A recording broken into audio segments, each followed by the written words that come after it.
Hello student, good morning. आज हम देखेंगे क्लास 11 और हमारा जो सब्जेक्ट है वो सामान्य अंग्रेजी। ठीक है, और हमारा जो लेसन चल रहा है lesson number 8 the selfish giant है ना। सेल्फिश मतलब मतलबी और जैन मतलब जो होता है वो दैत्य होता है, असुर होता है। ठीक है, तो इसके हम क्वेश्चन देखते हैं। हमने जैसे बताया था कि एक दैत्य है और उसके एक गार्डन उसके पास में, जहाँ पर उस गार्डन में वो बच्चों को खेलने नहीं देता था। ठीक है, इसलिए उसने क्या किया था ताकि बच्चे उस गार्डन में ना आ सके, तो उसने उसके चारों ओर एक दीवार बना दी थी ताकि बच्चे वहाँ पर खेलने ना आ सके। बच्चे अगर नहीं आते थे वहाँ पर तो उसके गार्डन में जो बसंत ऋतु है वो भी नहीं आती थी। बच्चों के आगमन पर ही बसंत ऋतु आती थी। ऐसी पूरी कहानी है। और उसमें एक नन्हा बालक भी था उन बच्चों में। वो जो नन्हा बालक था उस दैत्य के उससे जो है वो एक वात्सल्य प्रेम हो चुका था।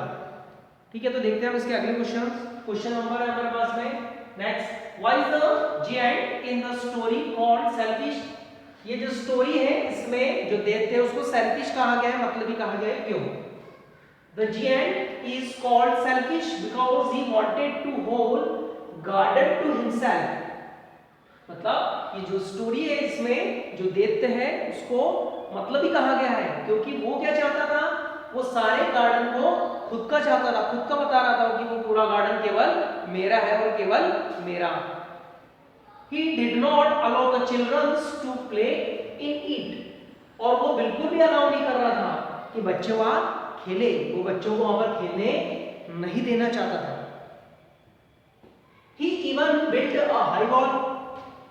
यहां तक यहां तक कि उसने एक ऊंची दीवार भी उस गार्डन के चारों ओर बना दी थी, to stop them from entering the garden, ताकि बच्चे उस गार्डन में प्रवेश ना कर सके।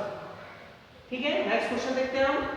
Why did spring not come to the giant's garden? जो स्प्रिंग होता बसंत था, स्प्रिंग मतलब बसंत होता है, बसंत जो था वो उस दैत्य के गार्डन में क्यों नहीं आया था? Spring used to come to giant garden when the children used to come and play there। देखिए, जो बसंत था वो कब आता था? जब बच्चे उस गार्डन में आते थे और खेलते थे, तभी जो बसंत है वो वहां पर आता था। बच्चों के आगमन के बाद ही वो आता था। When the children were stopped from coming and playing in the garden, spring also decided not to come। जैसे ही बच्चे वहां पर जो खेलने आया करते थे उस गार्डन में, जैसे बच्चे रुक गए, बच्चे जैसे ही नहीं आने लगे उस गार्डन में खेलने के लिए, वैसे बसंत ने भी डिसाइड कर लिया कि वो भी उस गार्डन में, उस बगीचे में नहीं जाएगा। तो इस तरह से जहां जहां बच्चे जाते थे उस गार्डन में, जिस जिस कोने में, वहां पर जो है वो बसंत भी आता था। नेक्स्ट क्वेश्चन देखते हैं अगले।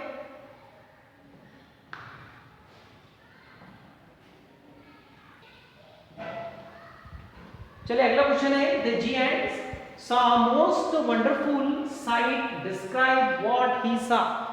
मतलब जो दैत्य था उसने एक ही बहुत ही चकित एक साइट देखी, उसने एक दृश्य देखा, उसने आपको डिस्क्राइब करना है कि उसने क्या देखा। He saw that the spring had come to his garden। उसने देखा कि बसंत उसके गार्डन में आ चुका है। The trees were in full blossom and there was no trace of snow and hail। जैसे ही उसने देखा कि जो बसंत है उसके गार्डन में आ चुका है, उसने देखा कि पूरे जो वृक्ष थे, पूरे जो ट्री थे वो फूलों से और फलों से लद गए, भर गए, और गार्डन में कहीं पर भी उसने बर्फ और ओस नहीं देखी थी क्योंकि बसंत आ चुका था। He also saw children on every tree। और उसने ये भी देखा कि जो बच्चे थे वो हर ट्री पर बैठे हुए थे और वो खेल रहे थे। ठीक है, ये अजीब दृश्य उसने, एक वंडरफुल दृश्य, एक ब्यूटीफुल साइड उसने ये देखी। क्योंकि जैसे बताया आपको कि बच्चे आते थे तो जो बसंत था, स्प्रिंग था, वो भी आ जाता था। Next, why did the giants feel sad even when the children come regularly to play in his garden। देखिए, जो जिएंट है वो काफी दुखी रहने लगा। इवन बच्चे आते थे तब बच्चे खेलने आ रहे थे, लेकिन फिर भी वो दुखी क्यों रहने लगा? तो देख सकते हैं the जिएंट felt sad because he could not find the small boy। ठीक है, हमारे स्मॉल बॉय है, मतलब वो जो है वो दुखी रहने लगा, क्योंकि जो बच्चों का जो ग्रुप आता था इन देयर ग्रुप, उस बच्चों के ग्रुप में एक नन्हा बालक भी आता था। द जिएंट्स लव हिम, और जो नन्हा बालक था, तो जो जिएंट है, जो दैत्य है, उससे वात्सल्य प्रेम करने लगा। द मोस्ट, बिकॉज उससे बहुत ज्यादा प्रेम करने लगा, because he had put his small arms, क्योंकि जो नन्हा बालक था उसने अपने दोनों हाथ क्या करे थे, small arms round his neck, उसके दोनों हाथ उसके दैत्य के गले में उसने डाल दिए थे। एंड ही किस्ड हिम, और उस नन्हे बालक ने उसको किस्ड किया था। When he first saw him, जब उसने उसको सबसे पहले देखा था, उस समय की बात है कि जो नन्हा बालक था वो आया था और उसने उस दैत्य के गले में हाथ डाल दिए थे अपने छोटे, और उसने उस दैत्य को किस्ड भी किया था। इस तरह से वो जो दैत्य था वो उससे वात्सल्य प्रेम करने लगा। नेक्स्ट क्वेश्चन देखते हैं अगला।